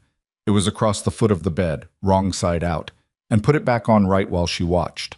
A small self-correction, private, which she pretended not to notice. "Are you scared?" she asked. She didn't usually ask this. She'd spent years not asking it, because asking it created the emotion rather than addressing it. But something about tonight felt different. Milo thought about it. Actually thought, in that way he had. "Kind of," he said. "But not the bad kind of scared. The kind where something is happening and you want to know how it ends." She looked at him, 7 years old. "Yeah," she said, "that's kind of where I am too." He nodded like this was useful information and picked up his shoes. The drive from Calistoga to Healdsburg was 40 minutes in the dark. Solis driving, Alara in the passenger seat. Milo wrapped in the trunk blanket in the back with his eyes open and his mouth closed. The road was nearly empty at this hour, which should have been reassuring and wasn't, because empty roads meant that any vehicle behind them would be visible, and any vehicle behind them would be significant. Solis checked the mirrors the same way Alara did, with the same interval, which told Alara they had built their survival instincts from the same materials, even if they'd built them in different rooms. "He's going to walk away," Solis said. "Not a question." "From the organization?" "Yes." Alara watched the dark road. "When did you decide that?" "I didn't decide. I observed." Solis's eyes stayed forward. The way he spoke about the boy on the phone, the way he spoke about you. Men who are going to stay in what he's in don't talk that way about the people they want to protect. They build walls between the people and the work. A pause. "Cassian stopped building walls tonight. That could get him killed." "Yes," Solis said. "It could." From the back seat, quietly, "Is Cassian coming back?" Alara turned. Milo was looking at her from inside the blanket with the specific steady look he got when he wanted a real answer. "Yes," she said. "You said that like you meant it." "I did mean it." A pause. "Okay," he said, and closed his eyes. They parked on the street half a block from the bank branch at 1:48 in the morning. The street was empty, the bank dark, the signage turned off. Solis parked facing the direction they'd come from, which was the right choice, and turned off the engine, and they sat. At 2:11, headlights appeared at the far end of the street. The car that pulled up behind them was not the car Cassian had left St. Helena in. It was a different vehicle, older, domestic, the kind that didn't get remembered, and it sat for 30 seconds before the door opened. Cassian crossed to the passenger window, and she lowered it. He looked like the last 4 hours, which is to say, he looked like a man who had been in a building with people who didn't want him there and had resolved the situation through means that were not primarily verbal. His lip was cut, top left, small but new. There was something on his right hand she chose not to look at for long. His suit jacket was gone entirely, and his shirt was untucked on one side. But his eyes were clear. "How's Ronan?" she said. "Alive." He said it like a decision he'd made deliberately and was standing by. "And no longer in a position to make calls tonight." "Where is he?" "Somewhere he'll stay until morning. My people have him." He glanced in the back seat. Milo was asleep again, genuinely this time, the boneless sleep of total exhaustion. Something moved across Cassian's face when he looked at him. He turned back to Alara. "The account numbers I gave Solis, can you run them?" Solis from the driver's seat. "Already started. I have 2 contacts who owe me in ways that don't expire." "Good. The documents in that house, Ronan's copies, I have them."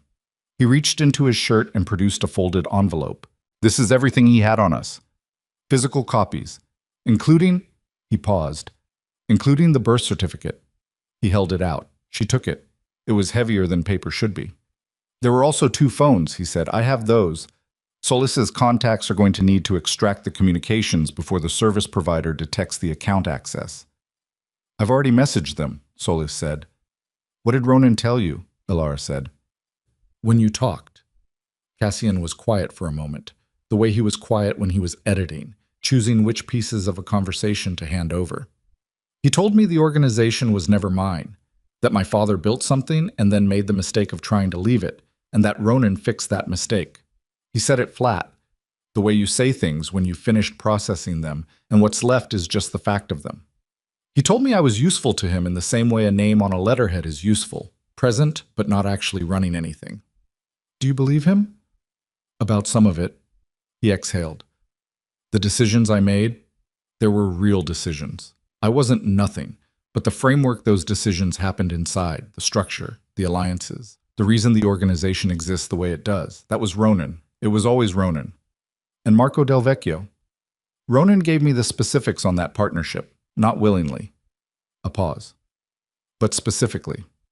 She decided not to ask how specifically. "Does Marco know Ronan is contained?" "Not yet. He will by dawn, which means we have a window." He looked at Solis. "How fast can your contacts move on those account numbers?" "By 6, if they're willing to work now." "Tell them I'll make it worth their time." "I already did." He almost smiled. She caught the edge of it before it went away. The Healdsburg branch, he said. You need to be inside when it opens, not after. When? First customer. He reached into the car and put his hand briefly on her arm, which was the first time he'd touched her since the Vineyard, and it lasted 2 seconds, and she felt both of those seconds clearly. What's in that box is the only thing we have that Marco doesn't control. If we can get it before his people arrive, and if his people are already there, then we deal with that. His jaw tightened. But I don't think they move before 9. The message last night was to rattle you. They don't have enough information to access the box without you or without Dana Marsh. And bringing Dana Marsh into this is a step that makes noise. Marco is cautious. You keep saying that, cautious. He is. It's not a comfort. It's a tactical fact. Cautious men build pressure rather than applying it directly. It means we have time if we move correctly. He straightened up. Try to get 2 hours sleep. I'll be outside. Where are you going? He looked at the street. Nowhere. He said it like a man who had finally reached the end of somewhere and was learning what the alternative felt like. I'll be right here. She watched him cross to the older car and get in, and the windows were dark after that, but she could see the shape of him in the driver's seat, the set of his shoulders, the slight forward lean that was his permanent posture. She sat back. The envelope with the documents was in her lap. Solis said from the driver's seat, without preamble, You should sleep. I know. 2 hours is better than nothing. I know that too. Elara. Solis said her name the way people say names when they want the name itself to carry the weight of everything else they're not saying. He came back from that house in one piece. That's not nothing. She looked at the envelope, then at the dark bank windows down the block, then at the back seat where Milo was making the slightly uneven exhale that Solis had noted and that she had heard for 7 years, and that she now had a different relationship to than she'd had 12 hours ago. No, she said. It's not nothing. She closed her eyes, opened them again almost immediately, closed them again, and this time let them stay. At 6:47, Solis's phone made a sound, and the sound woke Elara from something that had been close enough to sleep to count. Solis read the screen, then read it again, which was unusual for her. What? Elara said. The account numbers Cassian pulled from Ronan's house. Solis turned the phone so Elara could read the message from her contact. 2 of them are flagged in a federal monitoring database. They were flagged 14 months ago. Elara read the message. Read it again. Marco's federal case, she said. Yes, but look at the date the accounts were flagged. Solis pointed. 14 months ago, which is the same date Ronan established the active partnership with Del Vecchio. The implication assembled itself in the early morning light. Ronan flagged his own accounts, Elara said. Not himself, but through Marco. Yes. He built the federal case against Cassian deliberately. He gave Marco's people the information they needed to open an investigation. She looked at Solis. He's been trying to remove Cassian legally, not just politically, permanently. If the federal case completes, Cassian is prosecuted. The organization falls. Ronan restructures under a new name with Marco's cooperation, takes the assets, and is untouchable because he cooperated with the prosecution. Solis's voice was the same throughout, level, clinical, precise. But her hands on the phone were not entirely steady. He's been building this for over a year. We've been inside a structure we couldn't see. Cassian needs to know now. Elara was already reaching for her phone. Wait. Solis put a hand on her arm. There's a second part. Elara stopped. The federal monitoring flag. It came with a name. The attorney's office contact that Marco has been feeding information to. She turned the phone all the way around. That name is someone we know. Elara read the name on the screen. She read it twice. The way you read something when you want to be wrong. She was not wrong. The name was Marisol Solis. The file photo beside it was from 18 months ago. The description beneath it said, Confidential Informant, Active Status, Vale Organization Financial Division. The kitchen of the Calistoga house had been quiet. This car was quieter. Elara looked up from the phone and found Solis looking at her, and whatever she'd expected to see on the woman's face, guilt, calculation, the rapid assembly of a cover story, was not there. What was there was something she couldn't name on first look. Explain, Elara said. One word, flat and cold and final. I became an informant 22 months ago, Solis said. The same month Ronan and Marco established their partnership. Not because they turned me, because I went to them. She said it without decoration. I had just found the first evidence that Ronan had killed Dominic Vale. I needed a structure that could hold him accountable. The Vale organization couldn't do it from inside, so I went outside. You've been feeding the federal case. I've been feeding the federal case against Ronan, not against Cassian. Her voice was entirely steady. Every piece of information I provided was specifically structured to point at Ronan's financial operations. The accounts I gave them are Ronan's accounts. The transactions I documented are Ronan's transactions. But the case is against Cassian. The case Marco built is against Cassian. What I gave them is not. The attorney's office has both. They have Marco's material, which implicates Cassian, and they have my material, which implicates Ronan. They've been treating them as one investigation. Her jaw was set, which is not what I intended, and which I've been trying to correct for 6 months. Elara sat in the cold car in the early morning with the phone in her hand and looked at the woman who had given them coffee and printed documents and accounted numbers and the small, strange human observation about the boy's breathing pattern. Cassian trusted you, she said. Yes. And you were informing on his organization. On Ronan's operation within his organization. A pause. It's not a clean distinction. I know that. He is going to... She stopped. She was going to say he is going to feel betrayed, but the word betrayed did not cover the last 20 years of Cassian Vale's life, so she stopped. You need to tell him. Yes. Now, not later. He gets out of that car and the first thing that happens is you tell him. She handed the phone back. Because the only play we have left requires him to trust someone, and it needs to be based on the truth, not what's left of it. Solis took the phone. Her hands were steadier than they had any right to be. I know, she said. Elara got out of the car into the cold Healdsburg morning, the air sharp with the smell of last night's fog burning off, and crossed to the older vehicle where Cassian was sitting with his eyes open and the look of someone who had not slept and had not tried to. She knocked once on the glass. He lowered the window. You need to get out, she said. He read her face. Got out. Something happened. Yes. She looked at him in the early light, at the cut lip and the careful hands and the eyes that were clear even after everything. And I need you to hear it from Solis directly, not from me. He turned toward the car, back to her. How bad? She thought about the photograph of the bank at night. She thought about the birth certificate in the envelope in her coat pocket. She thought about the name on a federal monitoring database and the words confidential informant and 22 months. It changes the plan, she said, but we still have a plan. That matters. He looked at her for a moment, and she saw him make the decision she was asking him to make, to absorb an unknown quantity of bad information and remain functional enough to use it. She had watched him do that 3 times in the last 12 hours. She was watching it again. Okay, he said. They crossed to Solis's car together, Cassian and Elara, in the early morning light with the bank half a block away, and Milo asleep in the back seat, and 9 hours of wreckage behind them, and Solis got out to meet them on the sidewalk, and the expression on her face when she looked at Cassian was the one Elara hadn't been able to name earlier. She could name it now. It was the face of someone who had been carrying something for a very long time, and had arrived at the place where they were going to put it down, and didn't yet know what their arms would feel like without the weight. Cassian, Solis said, I need to tell you something. 40 feet down the block, the bank's interior lights came on. Cassian listened to all of it. That was the thing Elara noticed most. He didn't interrupt, didn't pace, didn't do any of the things she would have expected from a man receiving the information that the person he trusted most had been feeding his organization's financial records to a federal investigation for 22 months.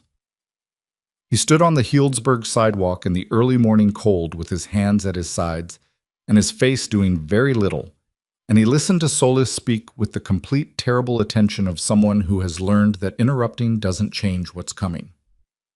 When Solis finished, there was a silence that lasted long enough for a delivery truck to pass the end of the block and turn the corner and disappear. The material you gave them, Cassian said. All of it points at Ronan. Yes. But it's been filed under the same investigation as Marco's material.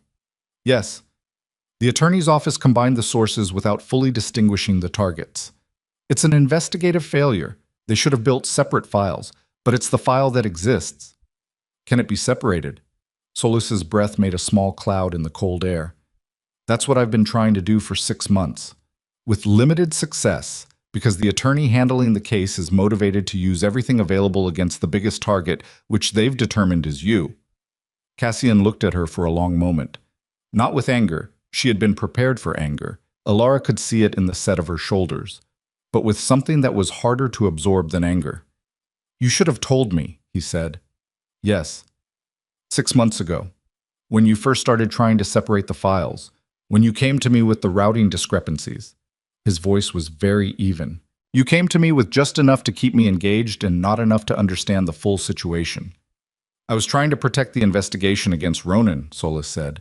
If you'd known there was a federal element, I would have made different decisions, he said, about what I disclosed, about what I destroyed, about tonight. A pause.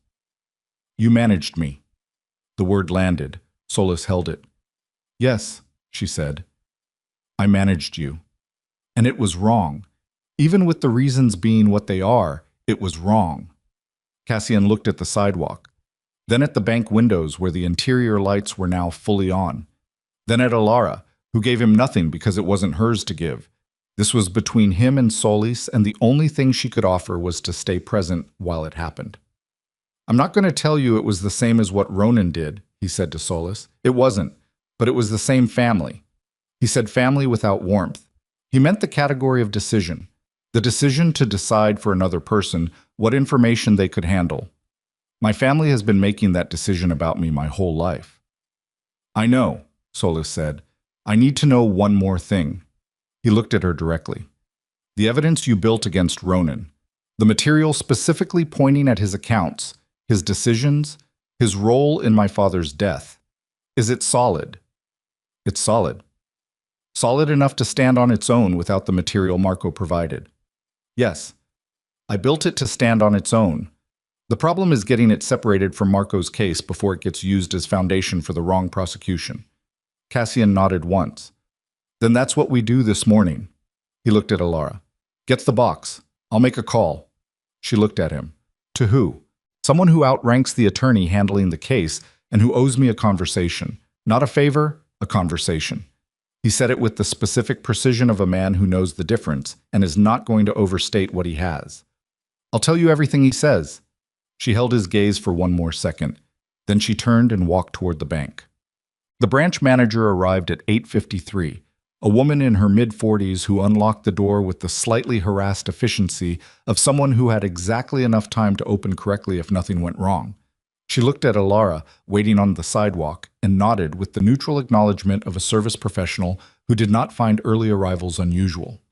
Alara followed her in, gave the name Dana Marsh, showed the secondary ID she had kept in her truck's glove compartment for 8 years inside a hollowed-out first aid manual, the kind of precaution that looked like paranoia until the night it didn't. The manager pulled the file, verified the box number, and led her to the vault room without further conversation. The box was a standard size, the kind that held documents and small valuables. Alara had not opened it in 14 months. She opened it now. The contents were exactly as she'd described to Solis the night before. Financial records, printed on paper that was now slightly yellowed at the edges from years in a metal drawer. Transaction logs. Account structures. 2 photographs, physical prints, of men she recognized from the years she had spent adjacent to the Vale organization. Men whose names appeared in the documents beside dollar amounts and routing codes. And at the bottom of the box, a handwritten note in her own 24-year-old handwriting, the note she had written to herself when she filed everything away. If you're reading this, she had written, it went wrong. Make it right. She stared at that for a moment. The handwriting was hers, but the person who had written it felt like a different person, which was accurate. 24-year-old Alara had been operating on fear and instinct and the specific resourcefulness of someone with no safety net. 32-year-old Alara had more tools, different fears. A son asleep in a car a block away who had described his fear as the kind where you want to know how it ends.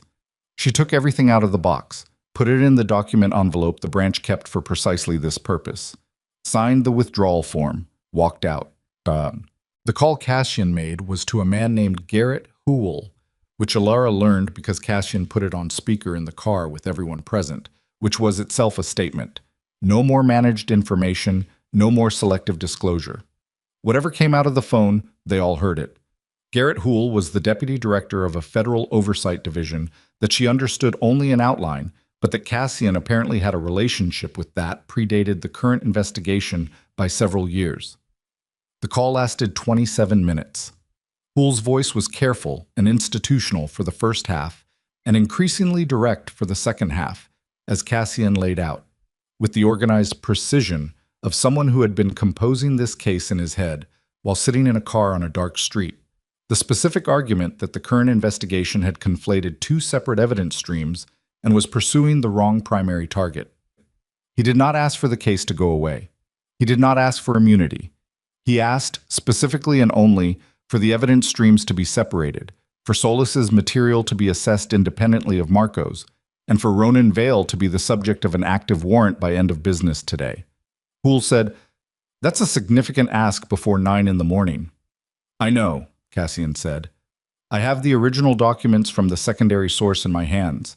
I can have them to you within the hour. The source will speak to your people directly." He looked at Solis, a look that asked a question without words. Solis nodded. "The primary target ordered the death of his brother 9 years ago and has been running an organized criminal operation under a legitimate business cover using his nephew's name as the vehicle. The nephew is prepared to provide a full accounting of his own role in that operation in exchange for the investigation being correctly targeted." A silence on the line. "You're offering to cooperate," Hoole said. "I'm offering to be accurate," Cassian said. "What I did and what Ronan did are not the same thing. I want the record to reflect the difference." Another silence, longer. "Get me the documents," Hoole said. "I'll make some calls." 3 hours later, Ronan Vale was in federal custody. Alara learned this from Cassian's phone, which received a message from one of his people at 11:47 while they were sitting in a diner 2 blocks from the bank. The 4 of them, Cassian, Alara, Solis, and Milo, at a table by the window with coffee and the kind of breakfast food that exists to give the body something to do while the mind processes what just happened. Milo was eating pancakes with the focused attention he gave everything he was interested in. He had been told, in the car, an abbreviated version of the night. Not everything, but enough to account for the motel and the early morning and the bank and the waiting. He had processed it in the way he processed things, with 20 minutes of quiet and then a practical question.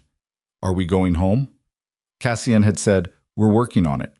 Milo had nodded and not pressed, which Alara noted and filed away as further evidence that her son was going to be either a very effective adult or a very good poker player. When the message came through, Cassian set the phone face down on the table, then turned it back over and read it again, then set it face down again. Then he looked out the window at the Healdsburg street where the morning was going on ordinarily. People walking, a delivery being made, a woman with a stroller navigating around a parking meter. "He's in custody," he said. Solis put down her coffee cup. Milo looked up from his pancakes. "Who is?" "Someone who is causing problems," Alara said. "The uncle?" Milo asked. Everyone at the table looked at him. He met the looks with the equanimity of a child who has gotten used to being the smartest person in the room and finds it more tiring than impressive. "You said complicated people," he said to Alara. "And then he said uncle last night on the phone when you didn't know I was listening." He addressed this last part to Cassian without apology. "I wasn't trying to listen. The bathroom wall is thin." Cassian looked at him for a moment. Something in his face moved. Not quite a smile, but in the same neighborhood. "Yeah," he said. "The uncle." Milo returned to his pancakes. "Good," he said, with the complete moral certainty of a 7-year-old, and said nothing more about it. They stayed in Healdsburg until early afternoon. Solis left first to meet with Hoole's people, carrying the original documents in the envelope Alara had brought from the bank. She said goodbye to Alara with the handshake of someone who understood that the accounting between them wasn't finished, but was at least begun. She said goodbye to Cassian with something that didn't fit inside a handshake. She put her hand briefly on his arm, and he let her, which cost them both something that wasn't visible from the outside. At the door of the diner, Solis stopped and looked back at Milo, who was drawing something on a napkin. "He's going to be fine," she said.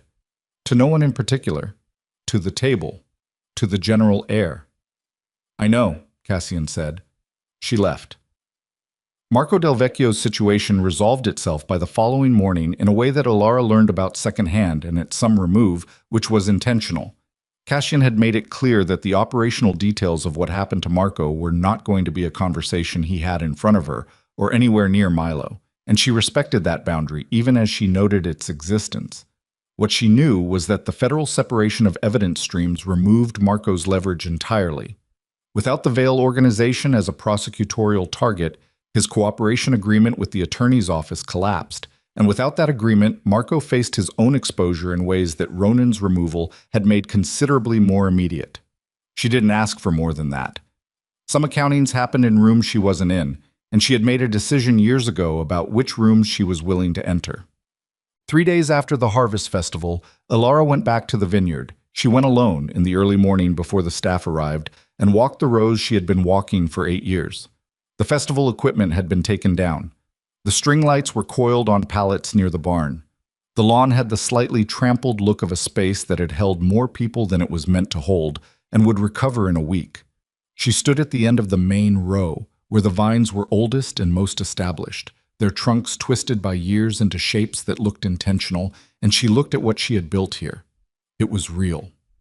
That was the thing she needed to confirm by standing in it, that the 8 years were real, that the work was real, that the life she had made was not erased by the fact of one long night. The harvest would still happen. The Grenache would still be bottled. Carmen would still be at her desk in the morning, efficient and unbothered, asking the right practical questions. She had built something that could survive a single terrible weekend. That mattered. She walked back to the truck, and on the way she passed the fence post at the main gate where Ronan's photograph had been taken. She stopped and looked at the post for a moment. Then she kept walking. Cassian came to the Vineyard 4 days after the festival, in the late afternoon, in a car she didn't recognize, smaller than the SUV, ordinary, the kind that didn't announce itself. He parked in the lot, not the VIP space by the entrance. He walked to the barrel room and knocked on the open door instead of entering. She looked up from the workbench where she was reviewing the harvest logs. "You knocked," she said. "It's your property," he said. She set down the log. "Come in."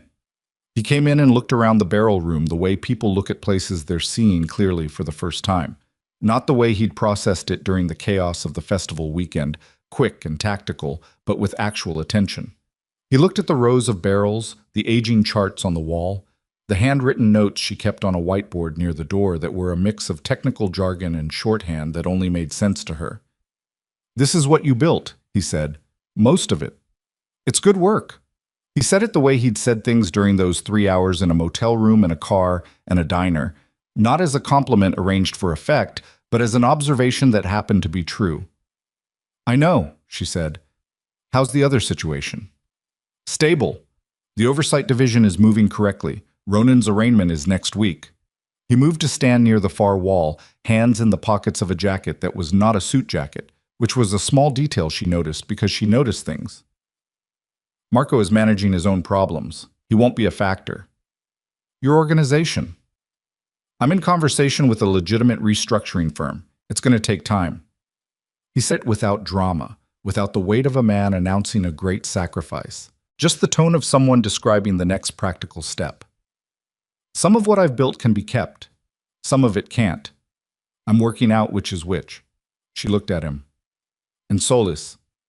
"She's been removed from any ongoing federal relationship. By choice? Hers.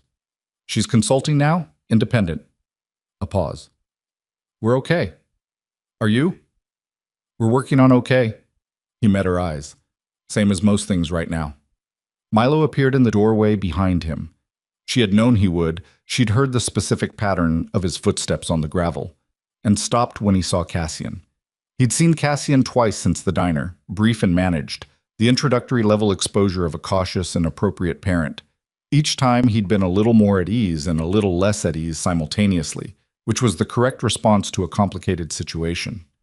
"Hi," Milo said. "Hey," Cassian said. "Did you get it?" Milo said. Cassian reached into his jacket pocket and produced the silver necklace. Intact, clasp repaired. She could see the new jump ring catching the barrel room light. He held it out and Milo crossed the room and took it with both hands, examined it, turned it over. The clasp was broken, Milo said. I had it fixed. Milo looked up. How did you know it was broken? Because it came off when someone took it, Cassian said. Something that comes off that easily has a broken clasp. Milo absorbed this logic and found it sound. He put the necklace on, arms behind his neck, the practiced motion of a child who'd been managing a necklace since he was old enough to insist on wearing it, and settled it against his chest. Thanks, he said. With the complete and simple directness that was his most consistent quality. You're welcome, Cassian said. Milo looked between the two of them with the assessing look. Then he said to Alara, Carmen wants to know if you're coming to the afternoon tasting. Tell her yes. Give me 10 minutes. He left. The barrel room went back to its ordinary sounds, the low hum of the climate system, the distant sound of a vehicle on the access road. He's going to want to know, Cassian said. Eventually. More than he knows now. I know. When you're ready. When we're ready. She said it deliberately, the we, and watched him hear it. That's not the same timeline as tomorrow, or next week, or when it's convenient. It's when it's right for him. Yes. No pushback, no negotiation. And you, she said. What you said in the motel, about becoming something different. I meant it. I know you meant it then. I'm asking if you still mean it now that tonight isn't happening anymore, now that you've had 4 days to sit with it. He was quiet for a moment, in the way she had learned to read over the course of one very long night as genuine consideration rather than performance. The organization I've been running, he said. I've been running it like I had no choice, like it was a thing that happened to me, like... He stopped, started again. Like I was Ronan's instrument and didn't know it, and once I knew it, the only honest position was to keep operating it, because what else was I going to be? He looked at his hands, then at her. But that's not actually true. I had choices inside the system he built, and I made them. Some of them I can live with, some I can't. That accounting is mine, not Ronan's, not my father's, mine. She waited. I'm not the same thing I was a week ago, he said. I don't mean that as a... I'm not saying it to tell you what you want to hear. I'm saying it because it's the only true thing I know about myself right now, and I've spent enough time living inside untrue things that I don't have the tolerance for it anymore. The afternoon light was coming through the high windows of the barrel room, low and gold, catching the dust that moved in the air between the barrels. She looked at him in it, and she thought about who she had been at 24 and who she was now, and whether those two people had different judgments about Cassian Vale or the same one. And the answer was that they had the same one, just more evidence. The Vineyard does a winter pruning in December, she said. It takes most of a week, and it's the worst job on the property. Cold and wet and tedious, and you go home every night with your hands destroyed. He looked at her. Okay. Milo likes to help. He has no actual skill, but he has strong opinions about which branches should go, and he argues his case extensively. She paused. We could use another set of hands. Something happened in his expression that she chose not to name because naming it would make it into a thing that could be judged too early or held too high.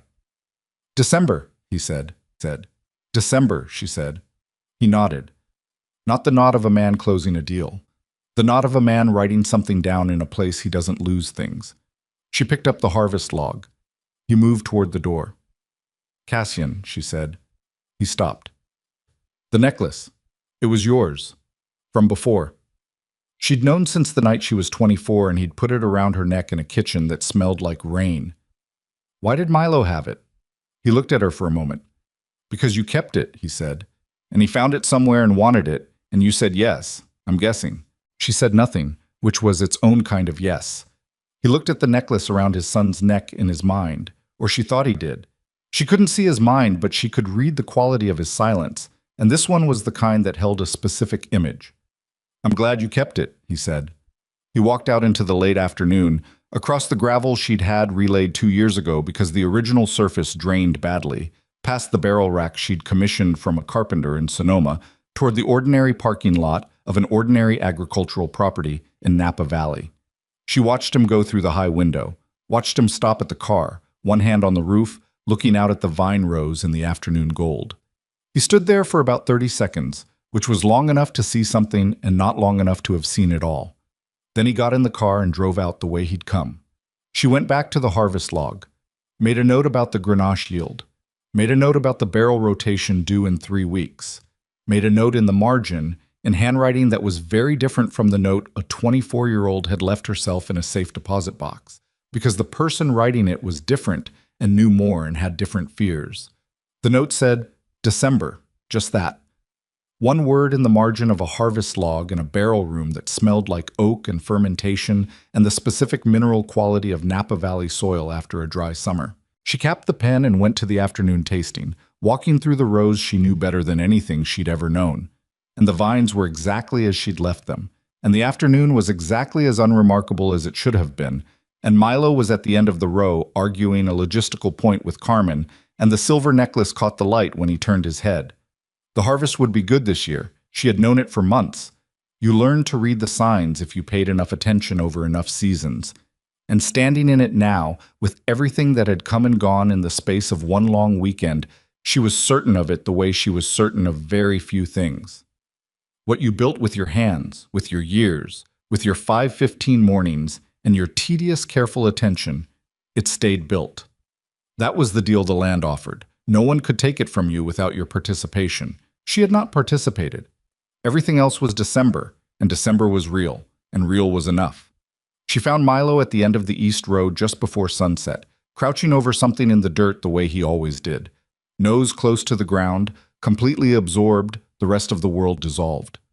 "What is it?" she said. "A beetle." He didn't look up. "It's been here for like 20 minutes. I think it's lost." She crouched beside him. The beetle was moving in a slow, deliberate circle, which was either purposeful or deeply confused, and she had no way to know which.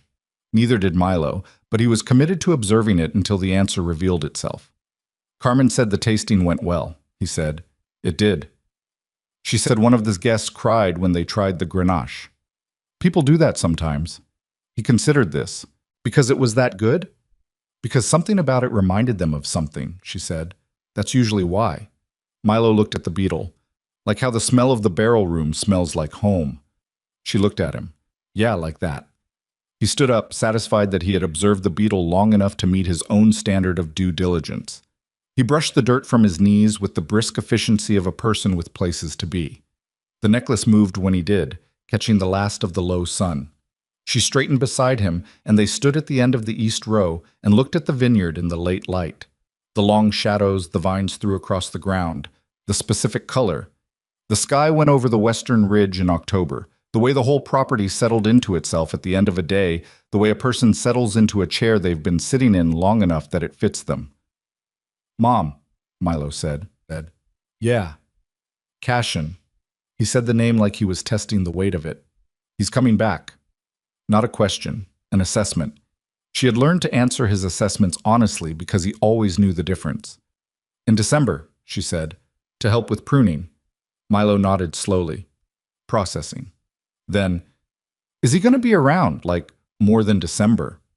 She thought about how to answer that in a way that was true without being more than she could stand behind tonight, tomorrow, in a week.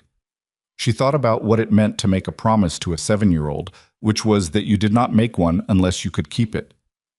"I think so," she said. "We're working on it." Milo picked up a small stone from the ground, turned it over in his fingers, and set it back down precisely where he'd found it. The small self-contained ritual of a child who noticed where things belonged. "Okay," he said. "That's okay with me." She put her arm around his shoulders, and he leaned into her the way he'd been leaning into her since he was small enough to carry. The specific angle of his weight against her side that she knew better than any measurement. They stood there while the light went the rest of the way down, and the vineyard became its evening version of itself, darker and quieter, and full of the sounds that only came when the day stopped competing with them. She thought about what she would tell him when the time came. Not tonight, not in one conversation. It wasn't one conversation, it was 100 small ones over years, each one adding a layer that the one before had made possible. She would tell him what was true and leave out what would only confuse him and let the rest emerge at the pace that life permitted, which was slower than anyone wanted and faster than anyone was ready for. She thought about Cassian at the car with his hand on the roof, looking at the rows. She thought about December. The beetle had moved on by the time they walked back through the rows to the house, following whatever logic beetles follow, finding its own way in the failing light. The kitchen was warm when they went inside. She made dinner, something simple, the kind of meal that asked nothing of either of them. Milo sat at the table and read a book with his elbow on the cover in the way she'd told him 100 times would ruin his posture, and she let it go tonight, because some corrections could wait, and some evenings were for letting things be what they were. Outside, the vineyard held the dark the way it always did, quietly, without complaint, with the patience of something that had learned to wait out the seasons and understood, in whatever way a cultivated thing can understand anything, that what came back in the spring was worth what the winter cost.